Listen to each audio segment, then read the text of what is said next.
In the grand tapestry of British rock music, few bands have woven a thread as vibrant, tumultuous, and enduring as Deep Purple.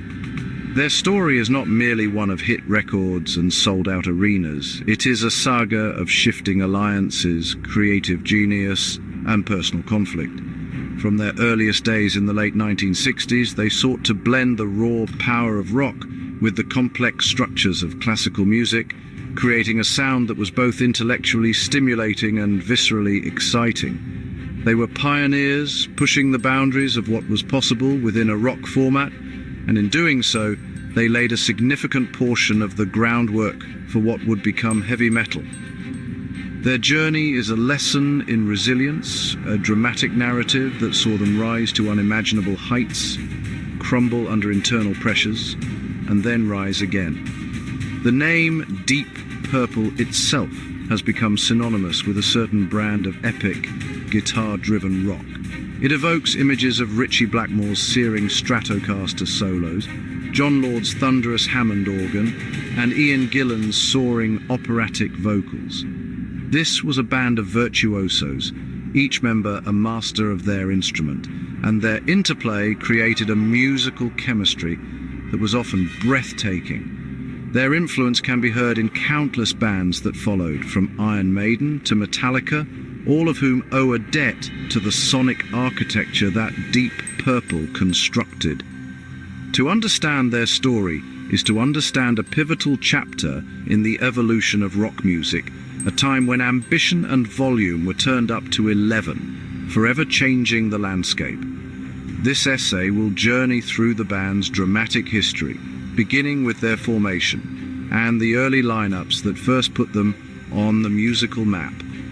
We will explore the seismic shifts in personnel that defined their most successful and turbulent periods, particularly focusing on the circumstances surrounding the departure of the enigmatic Ritchie Blackmore. His exit marked the end of an era and the beginning of another, a brief but significant chapter with the talented but troubled Tommy Bolin. The narrative will then delve into the band's dramatic final performance in Liverpool, a concert that served as the final nail in the coffin for their 1970s incarnation. Finally, we will examine the band's decision to dissolve and the subsequent wilderness years before their triumphant and much anticipated reunion. The story does not end there, as Deep Purple would continue to evolve, weathering further lineup changes and releasing a string of important albums that have kept their legacy alive and well into the 21st century. It is a story of breakups and reunions, of tragedy and triumph, and of a sound that has refused to fade away. It is the story of Deep Purple, a band that truly lived the rock and roll dream, with all its glories and its devastating costs. The origins of Deep Purple can be traced back to 1967, not in a smoky London club, but in the mind of a businessman named Tony Edwards. Inspired by the success of managed pop groups, Edwards sought to create a new rock supergroup. He connected with former Searchers drummer Chris Curtis, who had a concept for a band called Roundabout, where members would get on and off like a musical carousel. The first key recruit was the classically trained Hammond organist John Lord, whose previous band, the Artwoods, had recently split. Lord's vision of fusing rock with classical music would become a cornerstone of the early Deep Purple sound, providing a powerful and sophisticated counterpoint to the guitar. With Lord on board, the search for a guitarist led them to a prodigious talent named Ritchie Blackmore. Blackmore was a seasoned session musician who had played with a host of artists and had developed a formidable reputation for his technical skill and fiery temperament. He was initially hesitant, but was eventually persuaded to fly back from Hamburg, Germany, to audition. The chemistry between Lord's grand organ flourishes and Blackmore's aggressive blues-inflected guitar playing was immediate and undeniable. The core musical engine of the band was now in place, a dynamic partnership that would define their sound for years to come, full of both creative synergy and intense rivalry. To complete the lineup, the band recruited bassist Nick Simper, a friend of Lord's, along with vocalist Rod Evans and drummer Ian Pace, both from a band called The Maze. With the 5 members assembled, the roundabout concept was soon dropped in favour of a new name. After several suggestions were considered, Blackmore proposed Deep Purple, which was the title of his grandmother's favourite song, a popular piano piece from the 1930s. The name stuck, and in the spring of 1968, the Mark I lineup of Deep Purple was officially born. They quickly entered the studio to record their debut album, driven by a palpable sense of urgency and ambition. Their first album, Shades of Deep Purple, was recorded in just a single weekend. It showcased their unique blend of psychedelic pop, hard rock, and classical influences. The album featured a surprise hit in the United States with their cover of Joe South's song, Hush. The single climbed to number 4 on the Billboard charts, giving the fledgling band a taste of success that eluded them in their native UK. This initial lineup would go on to record 2 more albums, The Book of Taliesin and Deep Purple, further developing their sound but failing to replicate the commercial success of their first single. It soon became clear to Blackmore and Lord that a change was needed if they were to achieve their heavier musical ambitions. By mid-1969, Ritchie Blackmore, John Lord and Ian Paice had grown restless with the band's pop-oriented direction. They felt that the vocal style of Rod Evans and the bass playing of Nick Simper were not suited for the heavier, more aggressive sound they wished to pursue. The trio made the difficult decision to seek out new members who could help them realise this new vision. Their search led them to a London pub where they witnessed a performance by a band called Episode 6. They were immediately captivated by the powerful, wide-ranging voice of the band's singer, Ian Gillan. His dynamic stage presence and incredible vocal ability were exactly what they were looking for. Ian Gillan was invited to join Deep Purple, but he was hesitant to leave his bandmates in Episode 6 behind. He suggested that their bassist, Roger Glover, should also be considered. Glover was not only a solid and inventive bass player, but also a budding songwriter. After a successful audition, both Gillan and Glover were officially brought into the fold. This change marked the birth of the Mark II lineup, which is widely regarded by fans and critics as the classic and most iconic incarnation of Deep Purple. The transition, however, was handled awkwardly, with Evans and Simper being dismissed from the band after they had already unknowingly played their final shows. The impact of Gillan and Glover was immediate and profound. Gillan's operatic screams and bluesy wails provided the perfect foil for Blackmore's blistering guitar solos, while Glover's melodic and driving bass lines locked in with Ian Paice's intricate drumming to form one of rock's most formidable rhythm sections. The band's first recording with the new lineup was the ambitious Concerto for Group and Orchestra, a John Lord project performed with the Royal Philharmonic Orchestra at the Royal Albert Hall. While it showcased the band's classical aspirations, it was the heavier material they were developing that would truly define them. This new creative energy culminated in the 1970 album Deep Purple in Rock. The album was a monumental statement of intent, a full frontal assault of heavy, powerful rock that left their earlier psychedelic pop sound far behind. Tracks like Speed King and The Epic Child in Time showcased the incredible musical telepathy and individual virtuosity of the Mark II lineup. It was the sound of a band that had finally found its true identity. The album was a huge success in the UK and across Europe, establishing Deep Purple as a major force in the burgeoning hard rock and heavy metal scene, and setting the stage for their ascent to global superstardom. With the release of Deep Purple in rock, the Mark II lineup had found its voice, and their momentum was unstoppable. The next few years saw them embark on a relentless schedule of touring and recording, solidifying their reputation as one of the world's premier live acts. Their concerts were legendary for their volume, intensity, and extended instrumental improvisations, often turning into epic musical duels between Blackmore's guitar and Lord's organ. The band followed up their 1970 breakthrough with Fireball in 1971. Another strong album that continued to build their commercial success, reaching #1 on the UK album charts. The chemistry between the five members was at its peak, producing a torrent of creative output. The true zenith of their career, however, arrived in 1972 with the album Machine Head.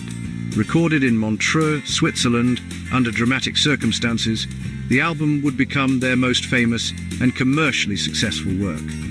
The recording sessions were famously disrupted when the Montreux casino, where they had planned to record, burned to the ground during a Frank Zappa concert. The incident inspired the lyrics for what would become their most iconic song, Smoke on the Water. The track's simple, unforgettable guitar riff, conceived by Ritchie Blackmore, has since become one of the most recognizable in the history of rock music, a rite of passage for aspiring guitarists everywhere. Machine Head was a masterpiece of hard rock, containing a collection of songs that have all become classics in their own right. Beyond Smoke on the Water, the album featured high-octane anthems like Highway Star and Space Truckin', which perfectly captured the band's power and instrumental prowess. The album catapulted Deep Purple into the stratosphere of rock royalty, particularly in America, where they became a huge stadium attraction. To capture the raw energy of their live performances, they released the double live album Made in Japan later that same year. Recorded over 3 nights in Japan, it is widely considered one of the greatest live albums ever made. Despite this incredible success, the relentless touring and recording schedule began to take its toll. The intense personalities within the band, particularly the growing friction between the perfectionist Ritchie Blackmore and the more freewheeling Ian Gillan, started to create deep rifts. Musical and personal disagreements became more frequent, and the camaraderie that had fueled their creative peak began to erode under the immense pressure of being one of the biggest bands in the world. The golden era of the Mark II lineup, which had burned so brightly, was beginning to show the first signs of burning out, setting the stage for yet another dramatic chapter in the band's story. The internal tensions that had been simmering within the Mark II lineup finally boiled over in 1973. The relationship between Ritchie Blackmore and Ian Gillan had, deteriorated to a point of no return, with their clashes becoming a source of constant stress for the entire band. Following a tour of Japan in June 1973, both Gillan and bassist Roger Glover, who had found himself caught in the crossfire, submitted their resignations. This marked the end of the classic lineup that had produced, and for many fans it really felt like the end of the band itself. But Blackmore, Lord and Pace were determined to continue, believing a change of personnel would reinvigorate their music. The search for a new vocalist and bassist led them to a young unknown singer from Saltburn-by-the-Sea named David Coverdale. His bluesy, soulful voice offered a different texture from Gillan's high-pitched screams. They also recruited Glenn Hughes, the bassist and co-vocalist from the band Trapeze. Hughes possessed a remarkable high-register voice, which allowed for intricate vocal harmonies with Coverdale. This new formation, dubbed the Mark III lineup, brought a fresh dynamic to the band. The dual vocal approach and Hughes's funk and soul-influenced bass playing began to pull Deep Purple's sound in a new direction, away from the straightforward hard rock of the previous era. This new sound was unveiled on the 1974 album. The title track was a blistering piece of classic Purple, but other songs on the album, such as Might Just Take Your Life and Sail Away, showcased a greater emphasis on blues, funk and soul. The album was a commercial success, and the Mark III lineup proved to be a powerful live act. However, Ritchie Blackmore was becoming increasingly unhappy with this stylistic shift. He had envisioned a harder, more epic rock direction, but found himself at odds with the funk and soul leanings being brought in by Coverdale and, particularly, Glenn Hughes. The breaking point for Blackmore came during the recording of the next album, too, later in 1974. The album delved even deeper into funk and soul territory, a direction the guitarist vehemently opposed. He had presented a song he wanted the band to record, a cover of a track called Black Sheep of the Family by the band Quatermass. When the other members rejected the idea, Blackmore felt his creative control was being completely undermined. This was the final straw. Disenchanted with the musical direction and feeling creatively stifled, Ritchie Blackmore played his final show with Deep Purple in April 1975 and officially left the band he had co-founded to form his own group, Rainbow. The departure of a figure as central and iconic as Ritchie Blackmore would have spelled the end for most bands. He was not just the guitarist, he was a primary songwriter and the band's undeniable musical leader. However, the remaining members, Lord, Pace, Coverdale and Hughes, were determined to press on. The daunting task of replacing a guitar legend fell upon their shoulders. John Lord had been impressed by an album he had heard by jazz fusion drummer Billy Cobham, which featured some stunning guitar work. The player was a young American prodigy named Tommy Bolin, who had previously been a member of the James Gang. Bolin was invited to a jam session in Los Angeles, and the band was instantly blown away by his talent. He was a completely different type of player from Blackmore. Where Blackmore was structured, classically influenced and precise, Bolin was a free-flowing, improvisational guitarist who drew from jazz, funk and psychedelia. His flamboyant style and charismatic stage presence seemed like the perfect injection of new energy the band needed. Bolin was offered the job on the spot, and the Mark IV lineup of Deep Purple was born. It was a bold move, replacing a British rock icon with a relatively unknown American jazz fusion player, but it demonstrated the band's refusal to become a tribute to its past. With Bolin on board, the band quickly entered the studio to record a new album, Ohm, released in late 1975. The album was a radical departure from anything they had done before.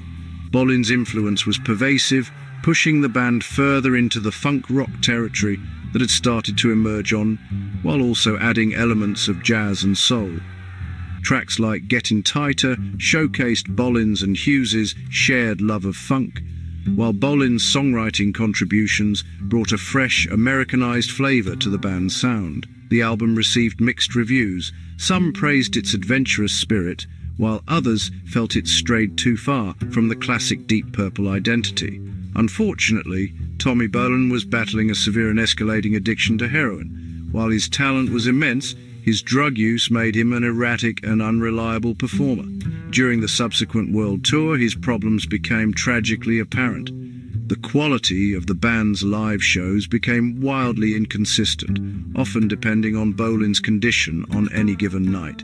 At some concerts, he was brilliant, a whirlwind of creative energy.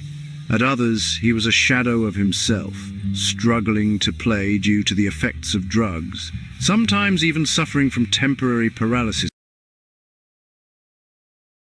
in his arm. This inconsistency created immense strain within the band and began to alienate their audience. The world tour in support of had been a grueling and often dispiriting experience. The inconsistency of the live performances, largely due to Tommy Bolin's struggles with his addiction, had worn down the morale of the entire group. The shows could swing from transcendent to catastrophic, and the internal atmosphere was thick with frustration and concern. The tour reached its British leg in March 1976, and the band was scheduled to play a final UK date at the Empire Theatre in Liverpool. None of them knew at the time that this would be the last concert Deep Purple would play for over 8 years. It was a fitting, if poignant, location, as the Beatles' hometown represented the birthplace of the British rock revolution.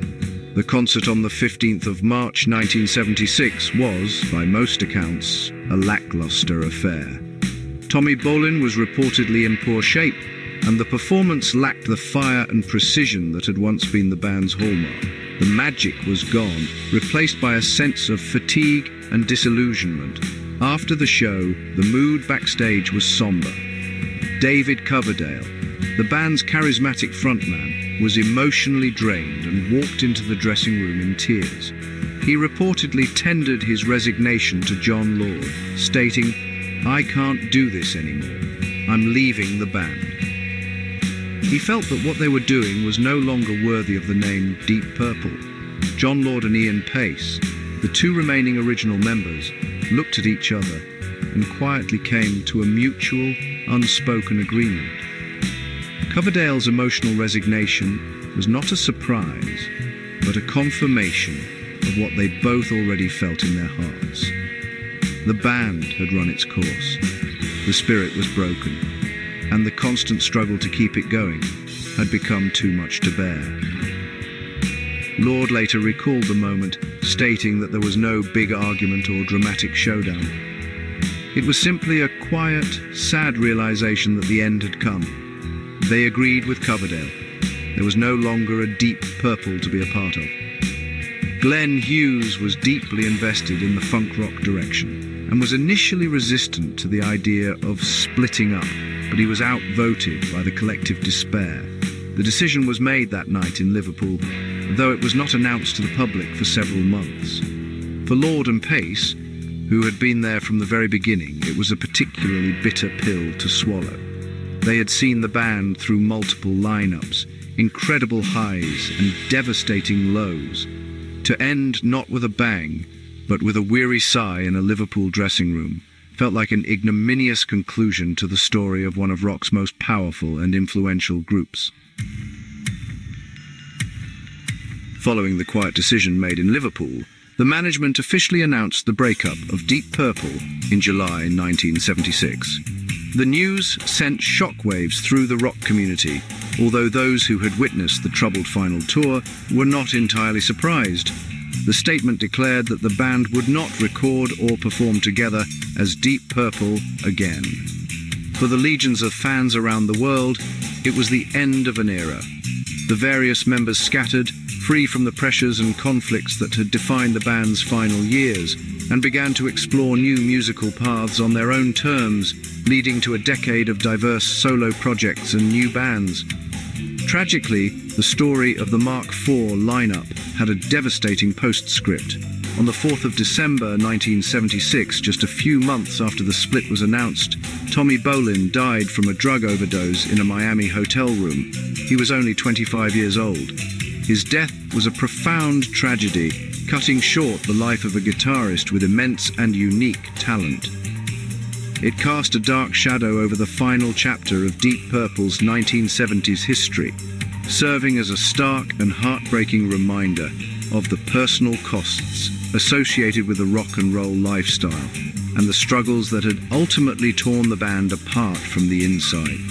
The other members of the final lineup embarked on successful careers. David Coverdale formed the band Whitesnake, which initially pursued a blues rock style before evolving into a global phenomenon of 1980s hair metal. Glenn Hughes released his first solo album and collaborated with numerous artists over the years, continuing to explore his love of funk, soul, and rock. John Lord and Ian Pace briefly formed a new band called Pace Ashton Lord, before Lord joined Whitesnake for a period, and Pace went on to play with Gary Moore. Ritchie Blackmore, of course, had already found immense success with his band Rainbow, which featured a succession of powerful vocalists, including the legendary Ronnie James Dio.